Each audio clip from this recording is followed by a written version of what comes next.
At the release of the 2017 International Religious Freedom Report, Secretary of State Mike Pompeo called the report a testament to the United States' historic role in preserving and advocating for religious freedom around the world. Religious freedom is in the American bloodstream. It's what brought the Pilgrims here from England. Our founders understood it as our first freedom. That is why they articulate it so clearly in the First Amendment. As James Madison wrote years before he was President or Secretary of State, quote, "Conscience is the most sacred of all property," end of quote. Religious freedom, said Secretary Pompeo, was vital to America's beginning. Defending it is critical to our future.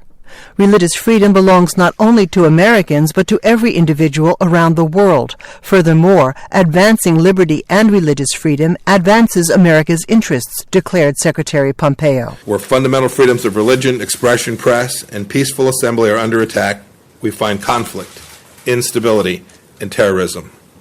On the other hand, governments and societies that champion these freedoms are more secure, stable, and peaceful. The Trump national security strategy clearly states America's commitment to religious liberty. Our founders understood religious freedom not as the state's creation, but as a gift of God to every person and a fundamental right for a flourishing society. The release of the 2017 International Religious Freedom Report provides the status of religious freedom in nearly 200 countries and territories and documents reports of violations and abuses committed by governments, terrorist groups, and individuals.